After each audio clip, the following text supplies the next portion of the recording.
Take a look at the list of scenarios in front of you. First, you will select which one you want to tackle. You'll get a briefing, hear expert policy advice, and vote on what to do. The experts will not agree among themselves, but your job is to make a decision.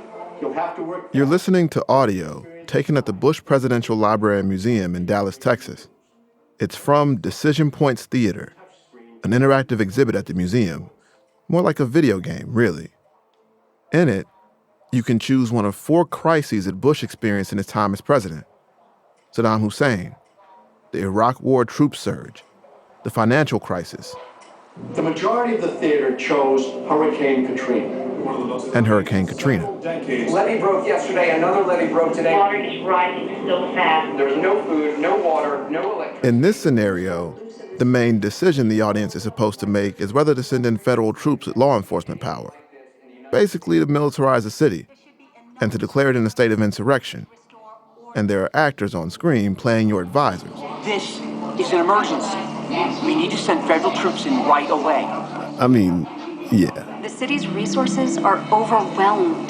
The police cannot cope with the crisis, and Americans are facing lawlessness and chaos.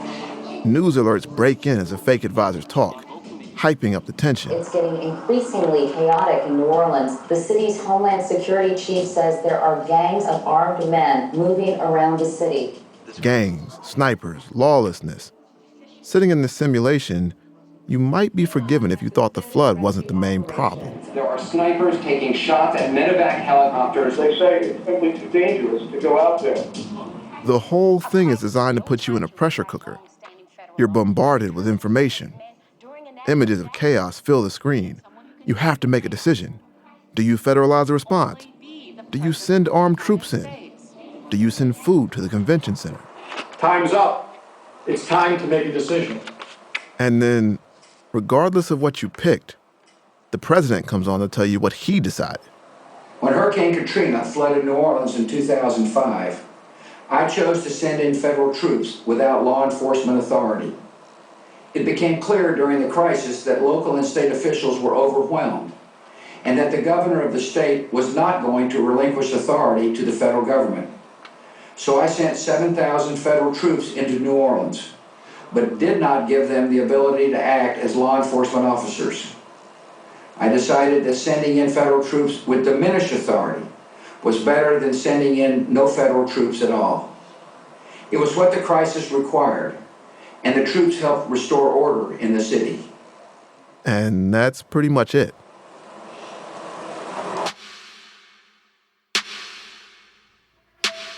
It's a strange exhibit, but mostly for what it doesn't say. It doesn't talk about the fallout from Katrina, how his inaction became part of his legacy. In his book, Decision Points, the president does go a bit further than the exhibit does. He has a whole chapter on Katrina.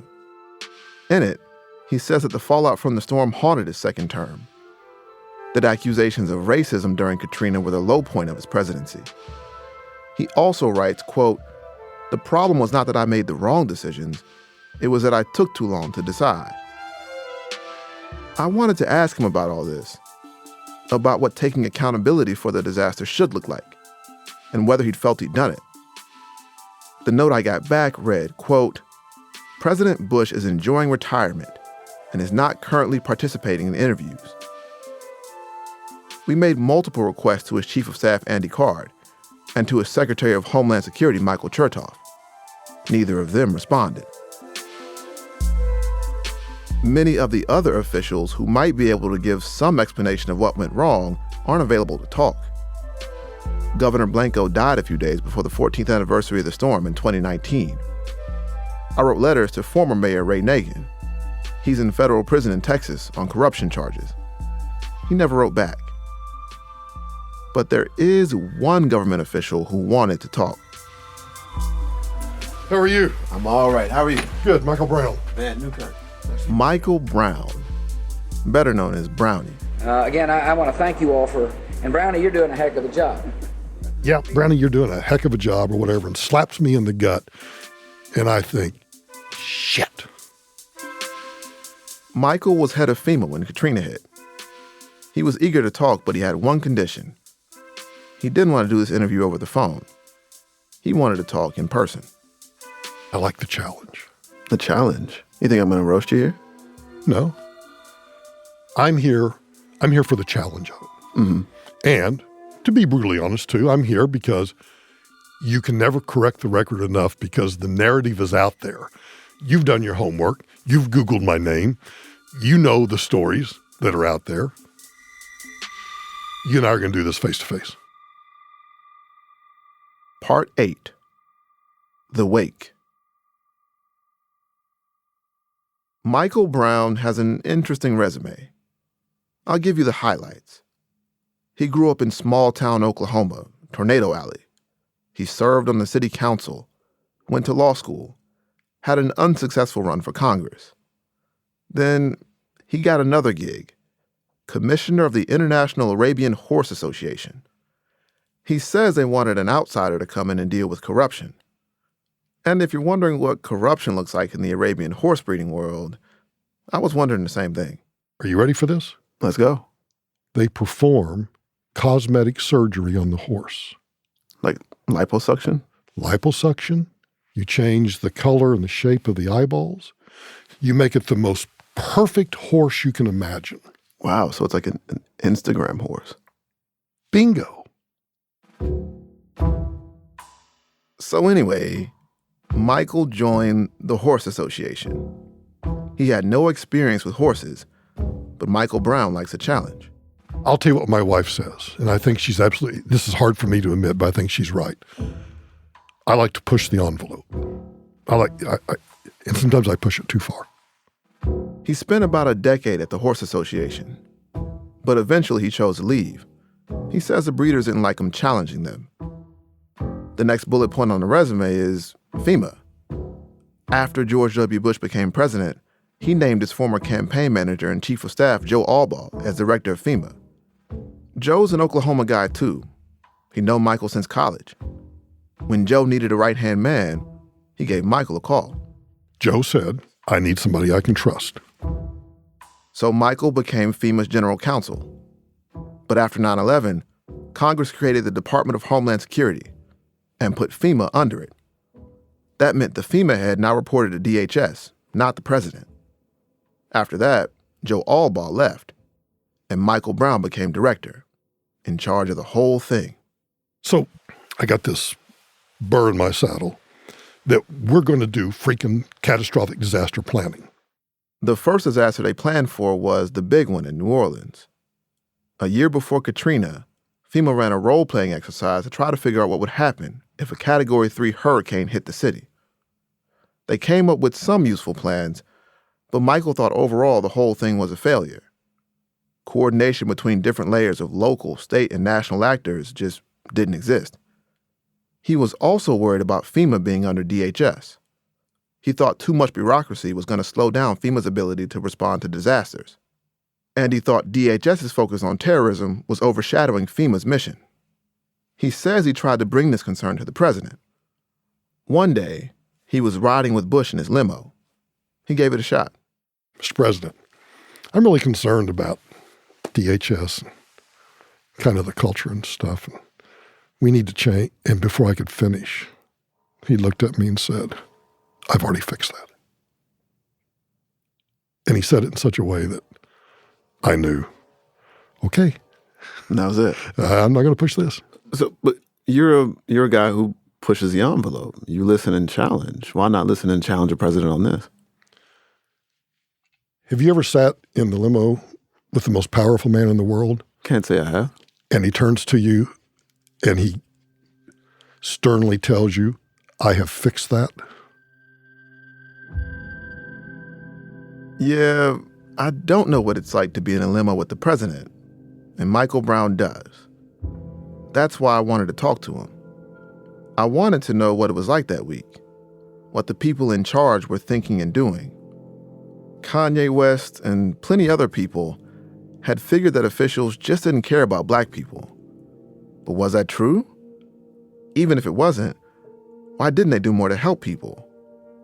How could they have seen people suffering at the convention center and not even acknowledge they were there? So I asked Michael Brown to walk me through the week, decision by decision, starting with the moment Katrina crossed over southern Florida and started heading toward New Orleans. That's when I start to panic. You start panicking? I do. I start to panic. It's going to be my worst fear. I'm worried because I know if it goes up the mouth of the Mississippi and hits New Orleans, I know that people are going to die, or likely to die. And I know the response is going to be not the best it can be. So yes, I'm worried about that. But I'm also worried that if this is truly the worst that it can be, I know it's a disaster for me personally. Why? Who's going to get the blame? Feces rolls downhill. Michael was desperate. As the storm approached, he sent emails with jokes about wanting to resign. He wanted everyone to evacuate the city, but he couldn't make the call. Mayor Ray Nagin had to, and he was dragging his feet. So in conference calls with officials and through the media, Michael tried to scare everyone into action with the worst-case scenarios. In your mind, what was the worst thing? The levees would break. My press secretary was instructed, you find every freaking outlet that I can talk to so that I can tell them that I think this is going to be really bad and that you need to get the hell out of Dodge. You told them the levees are going to breach? No, I didn't. No, there's a fine line between, I'm never going to say to somebody, I think the levees are going to breach. I'm not going to say that. I'm not going to panic people. Would panic not have been a little bit of panic been useful in this case? In hindsight, yeah, in hindsight. Now you're asking me to look backward. Well, that's the whole show. But looking backward, I might have said, I fear the levees could break.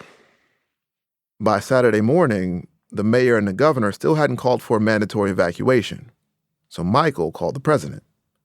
He asked Bush to put pressure on local officials. Bush made the call, and Nagin and Blanco did eventually call that evacuation on Sunday. Most of the city left, and at least some of that's due to Michael Brown. But the people left behind were going to need somewhere to go. Mayor Nagin wanted that place to be the Superdome, and Michael hated that plan. I threw a fit on the conference call because I'm holding this engineering report that says the dome can't withstand a Category 3, let alone a Category 5.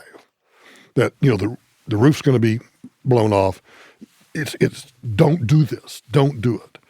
But then when he announced that he was going to do it, then I ordered supplies in. Well, if you have an engineering report that says this building can't withstand the storm that's coming and people are going there, should you have stopped them from going there? What's the role? Because I guess the worst case didn't happen, right? No, the worst case did happen. Think about the shock of a single mother with a baby who, for whatever reason, not judgmental, for whatever reason didn't evacuate. But here's that she can go to the Superdome and be safe. Because that's what the mayor told them. If she takes her baby and she goes there, there's power for a little bit, and then it goes dark, and then the roof blows off, and now the storm's blowing in. And I'm not going to accept responsibility for that because I told that governor and I told that mayor, this engineering report says, do not do this. Point now, taken. But your question is, I'm asking, why didn't I do something? Well, inhabiting that woman's mind, right? Right. She Let me ask told you, this thing. I'm curious. Mm-hmm. What would you have had me do? Well, I guess you have access to the most powerful person in the world.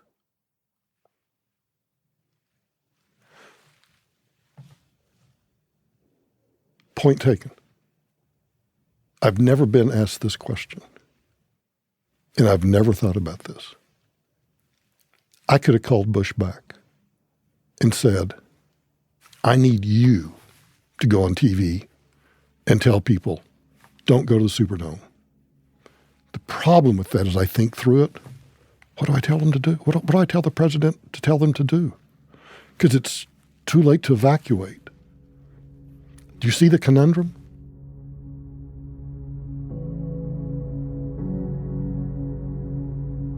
I do see the conundrum. Where else were people going to go? Still, even acknowledging that, and how difficult all the decisions were after Katrina, I kept wondering, why couldn't we just get stuff done? Why couldn't the people leading the response cut through the red tape? Why couldn't they use the most powerful bully pulpit in the world to move people and supplies? Those all became even more pressing concerns when people started going to the convention center. 3 days after the storm, DHS Secretary Michael Chertoff went on NPR. He said he wasn't even aware of the thousands of people who had gathered there. In 3 different interviews that same day, Michael Brown said he'd just learned about it.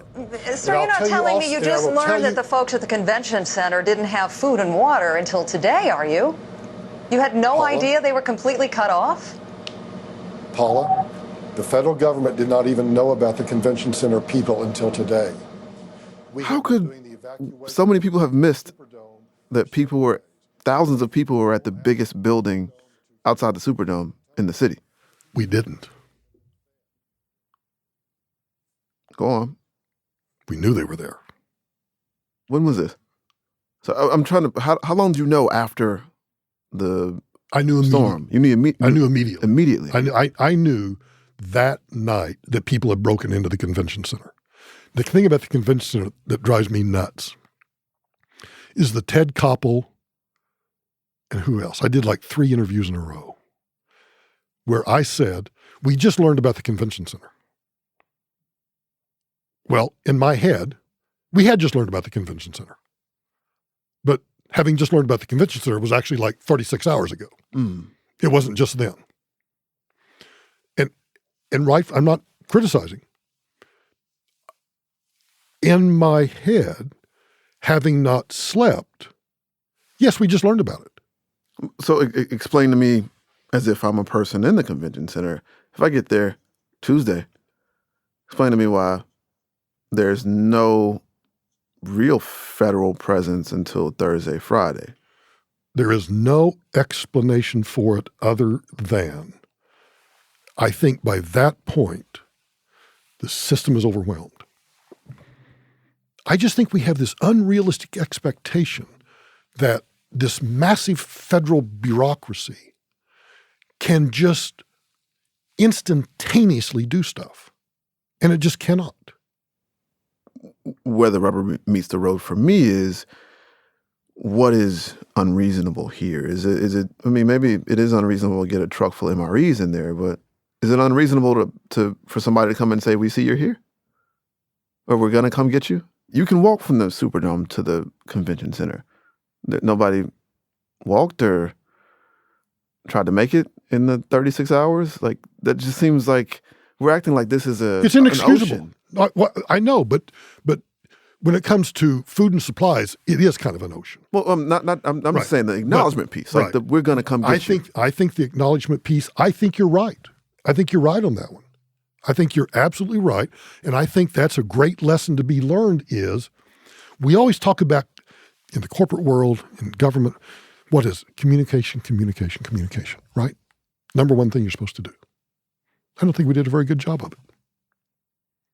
I think we were so in our own heads about the response that when it came to things like press relations, media relations, acknowledgments, as you call them, I think we completely dropped the ball. How much of a part of your job is that? People being informed and having the information they need to make decisions. Is that not a major part of, say, the FEMA director's job? Yes.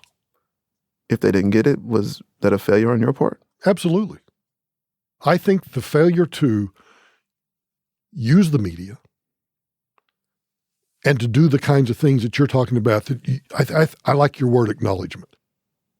Have you ever apologized? What do you want me to apologize for? Well, you said you made mistakes. Yeah, isn't that an apology? I guess. I mean, I'm sorry I made these mistakes.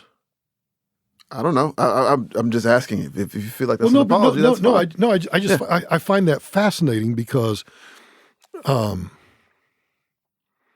clearly, by admitting your mistakes, you're telling the world. I mean, you're opening the kimono up to the world and saying, you know what, I messed up this, and this. I did this, and this right. Your conclusion then is, okay, at the end of that line of good and bad, make an apology. I think the part of an apology for me is I did X, Y, and Z bad. I see how it contributed to the suffering in your life, and I acknowledge that. We did that. At least from my perspective, I thought we did that. Mm-hmm. You don't seem convinced. The difficulty I'm having is when we talk about the convention center, especially, we have a reason. We talked to a girl who's 14 then who thought she was going to die, right? Right. And you think you're going to die, and there was somebody there who could have prevented at least that feeling, which is a terrible thing for a teenager to feel, right? The apology for me would be, we made mistakes. We understand that it made you feel abandoned. Here's how we plan to make sure it doesn't happen again. I'm with you all the way up to, here's how we plan to make sure it doesn't happen again, which I have no control over. Now, if she needs somebody to say, I'm sorry, I'll say that to her. I'm sorry that you felt that way, and I'm sorry that we didn't do what we could have done to take away that fear. I would also, though, talk to her about, I don't think we could take your fear away. You may have found it comforting for a moment, but considering how disaster response works, I don't want to give her a false hope that somewhere in the future, maybe not her in particular, but this is going to happen again. It's the nature of the beast. The woman I'm referring to, her name is Leanne, by the way. Hi, Leanne. Before we leave that, mm-hmm. If I can get Americans to think about risk and tell them honestly that when that proverbial feces hits the fan, you may be fearful for your life. And there's nothing that anybody can do about that. The government is not going to be there the minute it happens. And it may not be there for a day, depending on how bad it is. So you tell Leanne, I'm sorry. But you tell Leanne that her responsibility is to understand the nature of the risk where she lives and to be prepared for it, knowing that somebody's not going to come, the shining knight in armor is not going to come and rescue her when that fear sets in. You know, we've interviewed quite a few people, and it seems that the experience of being, of a delay, of not having help come when you think it's going to come, of having, that manifests as betrayal, right? Mm-hmm. Right. And I think what we saw was lots of people saw that betrayal along the lines of the ways they'd been betrayed before. Yeah, and so you got a black city. Yeah. And they experience that betrayal as racism. Right. Right. How do you process that? I know what's in my heart. And in my heart, I do not. I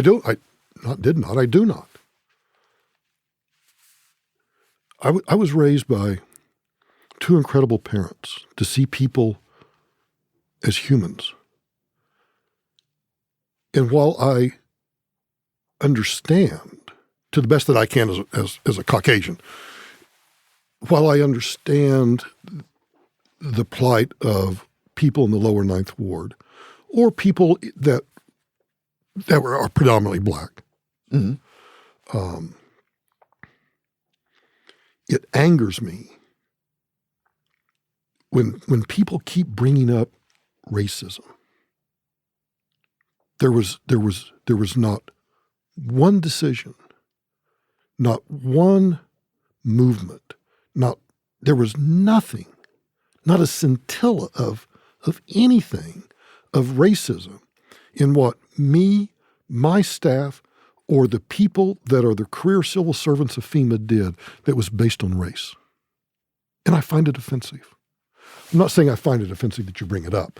I find it offensive that there are people out there who want to think that.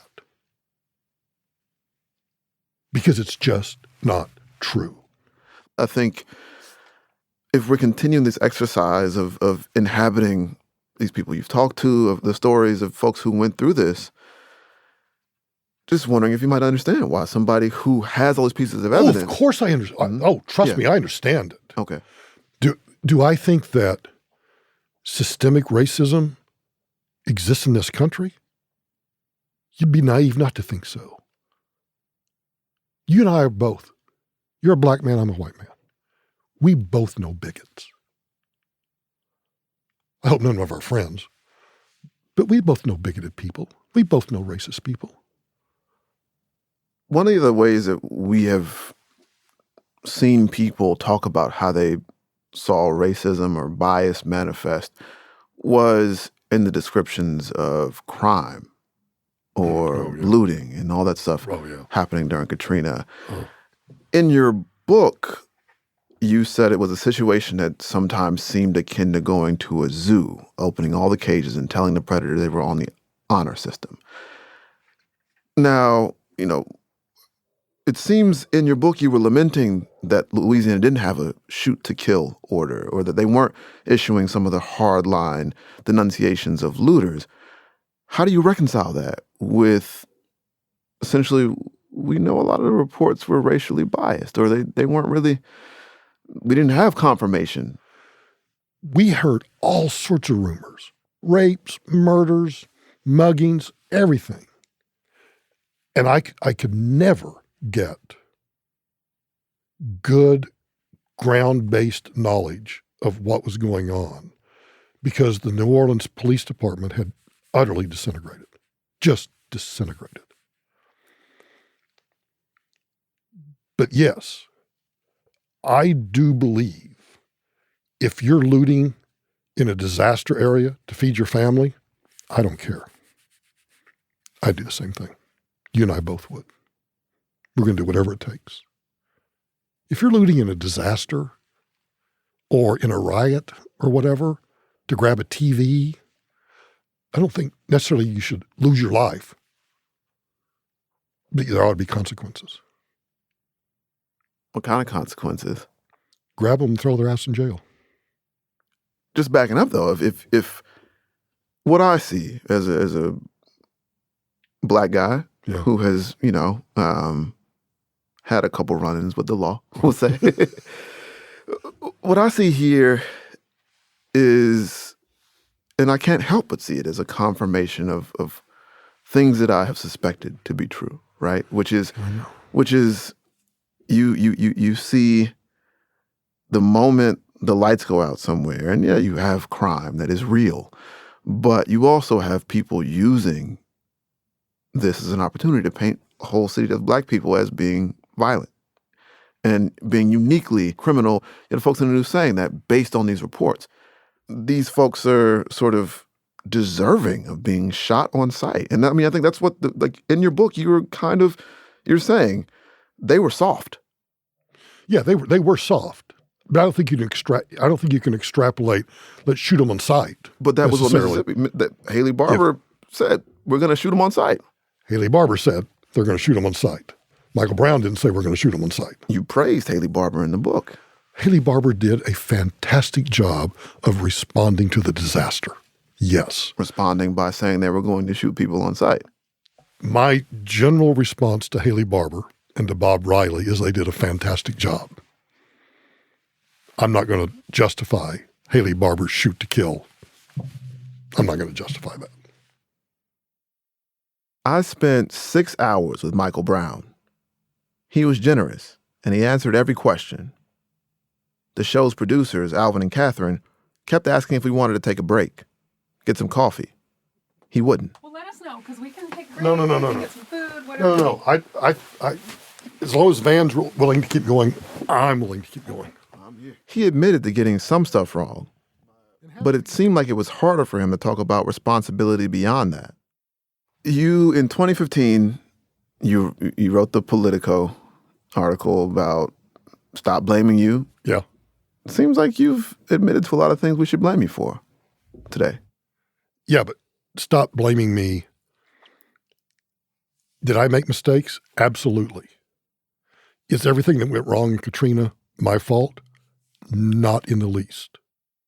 He wasn't going to take all the blame for Katrina. And if he sounds overly defiant about it, I think it's because he has a case to make. He really was made a scapegoat. 2 weeks after the storm, after the heck of a job Brownie comment and lots of negative media coverage, he resigned. Even after he was gone, FEMA struggled to manage the response. There were racial disparities in aid money and in who got help at all. Poor folks got stuck with trailers full of formaldehyde. Some didn't get trailers at all. Those things were out of Michael Brown's control, but they still contributed to how he was painted. Incompetent at best, an avatar of racist indifference at worst. It's a perception he hasn't really shaken. He is still the face of the failure of Katrina. And it's not like he gets a presidential library to wash away his sins. I joke with my kids. Your dad his obituary was never going to be in the New York Times. Oh, but it will be now. And it will, and the New York Times headline will be, "Heck of a job, Brownie dies at the age of 92. We had a long day talking. Our producers gave the signal to wrap everything up. But Michael tried to explain himself one more time. And I know these microphones are still on. Yeah. I think the thing that has thrown me the greatest loop in this curveball is the whole apology thing. I mean, I understand it from another person's perspective. I totally get that. I struggle with, and I know you're not going to answer the question, but it's like, what do people want me to apologize for? The paradox of Michael Brown seems to be this. All of his efforts to defend himself, to not be made a scapegoat, they seem to make it impossible for him to perform empathy, to understand why an apology from him might mean something. And maybe that's a blind spot of mine. Very well could be. Either a blind spot or an unwillingness. Maybe we should have known that we weren't going to get that from Michael Brown. There wasn't going to be an easy answer no matter how long we talked. We were just asking him the same question in different ways. I think what I'm asking is I'm wondering if your experience, how much you think about the experience of people who went through it. It sounds like you do. Of course you do. You were there. But do you relate to or understand that experience? Do you feel a kind of empathy with it or indignance on their behalf?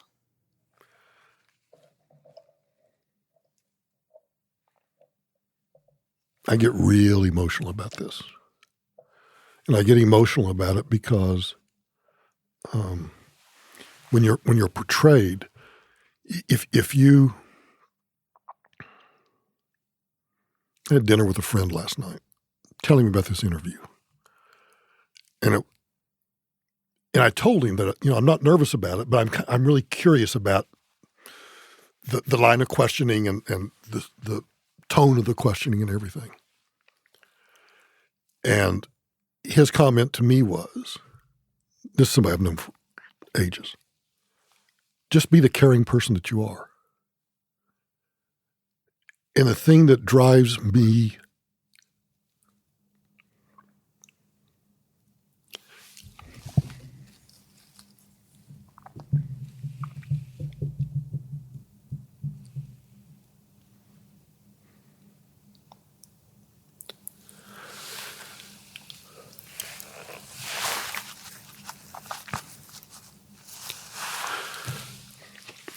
the thing that bothers me, the thing that bothers me the most are that people think I don't care.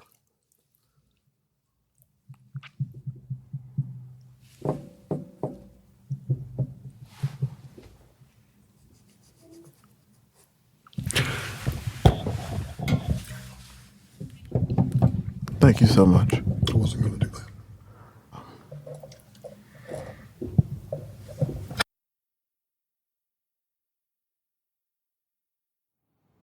This is Jeffrey Goldberg. I'm the editor-in-chief of The Atlantic. I want to tell you a little bit about our magazine. For 163 years, The Atlantic has been the magazine of the American idea and the American experiment. Our journalists have written about America's great successes, its devastating failures, and its unique challenges. Our journalism is rigorous, fair, comprehensive, and driven by deep moral urgency. I hope you see in Floodlines all of these characteristics, and I hope that you will want even more Atlantic journalism in your lives. You can gain unlimited access to all of The Atlantic's great stories by subscribing. Go to theatlantic.com/support us to learn more. That's theatlantic.com/support us. Thank you.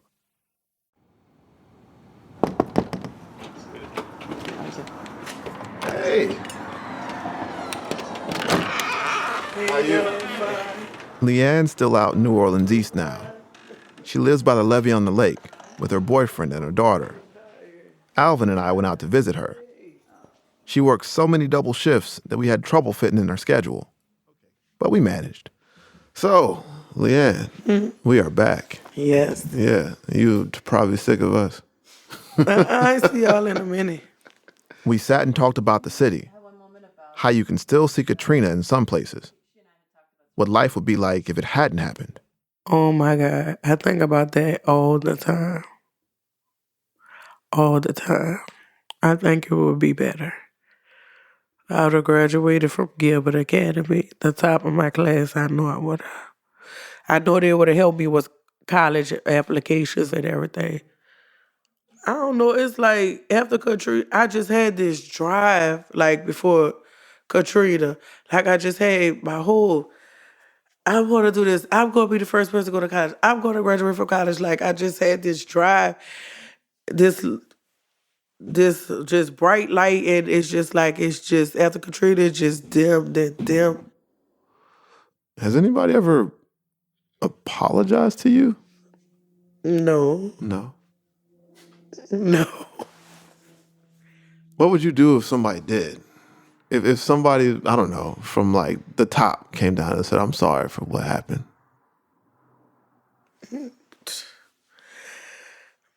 Sorry for what? Like, came down from the top and said, I'm sorry for what happened to you and Katrina and this and that and da-da-da. Mm-hmm. After 14 years. I wouldn't even really care to hear it. Do you know Michael Brownie? The chief of FEMA, Brownie. Heck of a job, Brownie. Oh, the one with the glasses? Mm-hmm. Yeah. You heard about him? Uh-huh. What'd you think about him? Too. It's like a lot of people didn't know what they were doing. Like, they was confused. How you get a job like that and you don't know what you're doing? The same with President Bush. He didn't even know what to do. How you somebody president and you can't even handle a national disaster? But you won't oversee a country. Boy, stop. We asked him about the convention center and about why they couldn't get there. And what he say? He talked about some of it, and we kind of wanted to let you listen to it and see what you made of it. Oh my God, let me hear this. Let me hear. All right. We gave her some headphones and sat there while she listened. Oh, he sound cocky.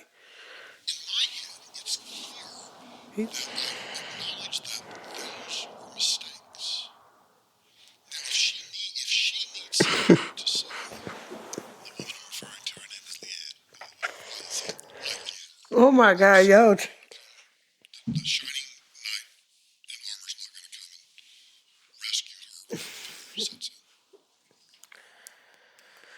So what'd you think? Oh my God, when he said my name, it's just like, oh my God. I don't know. Like him, like talking directly to me, like saying that he's sorry. It's just like something just came over me, like, what the hell? Like he talking to me. I don't know. I don't know either. We didn't know what to make of it. I feel like it's crazy. Like I'm like, I don't care about no apology. But y'all too, see y'all, I'm gonna get y'all. Like him saying, Leanne, I'm sorry, Leanne, I'm sorry. Like he right here telling me I'm sorry.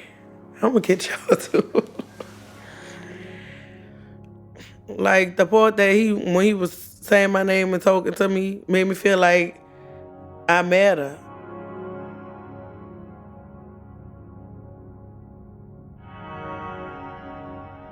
Leanne has had to wonder in these last 15 years why all this happened. If the reason she got screwed was because someone was racist or mean or incompetent or just didn't care about people like her. She's had to wonder if the people in power ever saw her at all. Michael Brown feels like he's a scapegoat. When he dies, he'll be the Katrina guy, and maybe that's not fair. But even being a scapegoat means that people know who you are, that you mattered. That's crazy. What are you doing now? He's a Hope not over dealing with nothing with no national disasters. And he started talking. I was like, oh my God, just shut up. Why are you talking? Because he was just, when he first came on, like, what am I saying I'm sorry for? Like, Rain make me understand what I'm saying I'm sorry for. Then that mean I'm admitting that I did something wrong. So you don't feel like you did nothing wrong? But tell Leanne that, next time it's not going to be her knight in shining armor coming and rescue her and all that. What all that was for? Like, why would you say that? Yeah, instead of having them treat us like dogs with guns, they should have been down there trying to help us to go get, ain't they trained for that, all that stuff? To go try to go get food and stuff like that? Why they weren't doing that? But they weren't about putting guns on us. Was that part of the plan? They really had a shitty plan.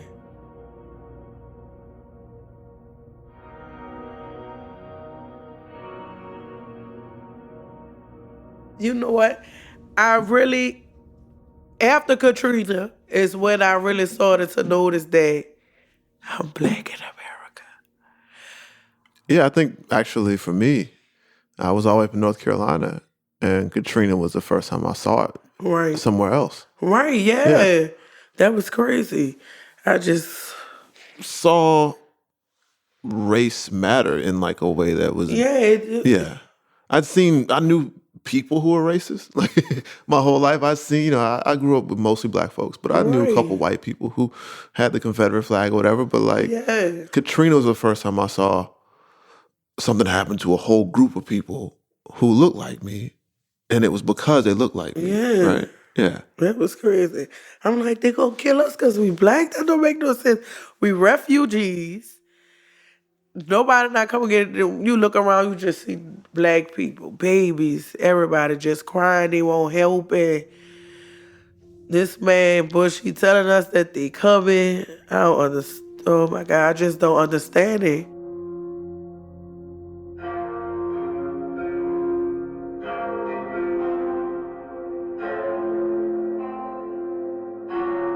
Yeah. It's been a long time since Katrina. Lots of people don't really like talking about the day the levees broke. And I get that. They want to move on. They don't want some out-of-town journalists asking them over and over again about a bad time in their lives. There are good things now. There are great things. And we should talk about them. After the Danziger Bridge shootings, the family sued the department and revealed their cover-up. Their fight helped advance department-wide criminal justice reforms. In 2018, the city had a record low of 4 shootings by police officers. There's new businesses, a shiny new airport, a cool scene for young people and tourists. Every day, life in New Orleans defies all the people who said it shouldn't come back or couldn't come back. But I don't know if I would call that recovery. Recovery means that things are back to normal. But things ain't back to normal. They're just different.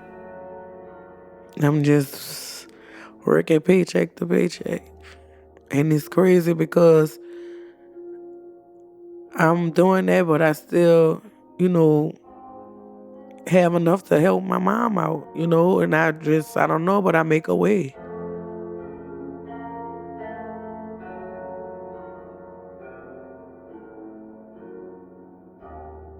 After we were done talking, Leanne took us out to the levee by her place. It's right across the street from her apartment. She comes out here with her friends and her daughter to let loose. Me and my girls, we come sit up here with the kids, and they run up and down, and we get some seafood and daiquiris, and we sit up here. You walk up a hill and up to a fence, and you can look out over the lake. And when you look at this levee, what do you see? Our enemy. We're surrounded by water. We live in a bowl. It's beautiful, but also deadly. This is what can destroy my city. This is what destroyed my city. I don't think New Orleans will be here years to come. I'm just enjoying it while we're still here. But my daughter's kids and their kids probably not going to be able to enjoy the same thing. Eventually, it's not going to be here.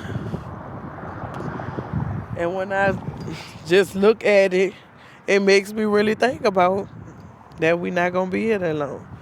It's crazy. There's nowhere in the world I'd rather be than here. I love it. It's my home. It's my home. I love New Orleans. I done been to Arizona, Texas, Mississippi after Katrina. Nothing like New Orleans. Nothing's like New Orleans.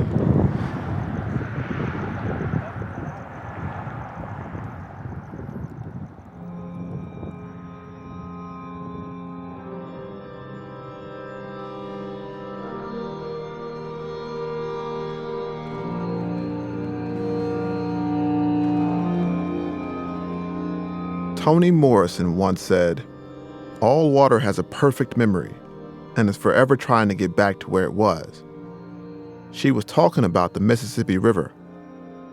People might try to forget the past, but maybe the water remembers as it laps away at the wetlands. Maybe it remembers as it rises a little higher and swallows more and more communities on the coast. Maybe it remembers as the levees sink a little more. Maybe the water is waiting to betray us again, because to betray also means to expose the truth. In and around Houston. A massive amount of energy that's being the flames from California's deadliest and most destructive now merging from one range. Just destruction as far as the eye. 100% of Puerto Rico now without power. The mayor of San Juan now saying people are starting to die. It brings me back to the 1927 flood. When the flood came, it was poor folks and black folks.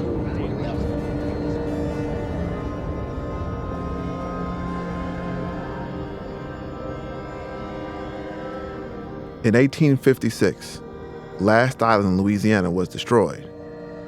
It was cleaved by the hurricane, broken into pieces, and then slowly reclaimed by the salt and the waves. You wouldn't know now that it was a vacation spot, that the sons and daughters of the American slaveocracy had tempted fate there, or that a man named Richard had tried to warn them about what was coming. I think I figured out why I keep thinking about Richard. It's because he didn't have the luxury of denial. He saw clearly what the slave owners tried to ignore.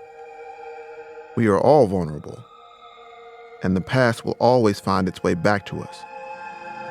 God forbid another Katrina come and my daughter have to go through what I went through, getting taken from her friends, living here, living there. So I'm going to be in the same position my mom and dad was in. So, still to this day, I don't know how they felt as parents. But, I'm telling you, we just kind of swept it under the rug. For 14 years, we never really talked, to each other. Like, well, Leanne, how you feel about, Mom, how you feeling since Katrina? Are you doing fine? None of that. Do you feel like after this, maybe you will? After we all leave, I'm going to call my mom. Because we never asked each other. I'm going to go call my mom on the phone, tell her I love her, and I'm going to just ask her. Will you let me know how that call goes? Yeah. We walked back across the street, and Leanne went home.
Floodlines is a production of The Atlantic.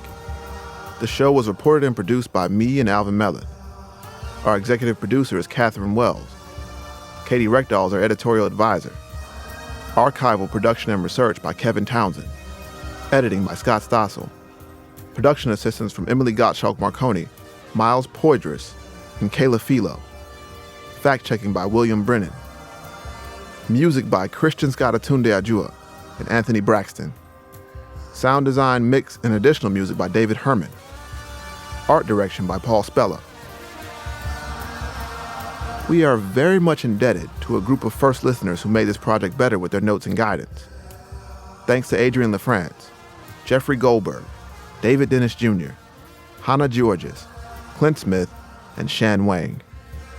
Special thanks to Eve Abrams, Brett Anderson, Tina Antolini, Roy Arago, Earl Barthay Jr., Julie Bogan, Rachel Brunlin, Douglas Brinkley, Sarah Broom, Amy Castanel, Robert Green, Ronnie Green, Leslie Harris, Jack Hitt, Andy Horowitz, Mary Howell, Pam Jenkins, Pablo Johnson, Ashley Jones, Natalie Jordy, Ronald Lewis, Yvonne Loisel, Travis Lux, John McQuaid, Richard M. Mazzell Jr., Diane Newman, Garrett Pittman, Jonathan Reynolds, Robert Ricks, Bruce Shapiro, Leona Tate, Eve Tro, Eric Waters, Kalamu Yasalam, WWNO, WWL, and the Louisiana Division City Archives, the New Orleans Public Library.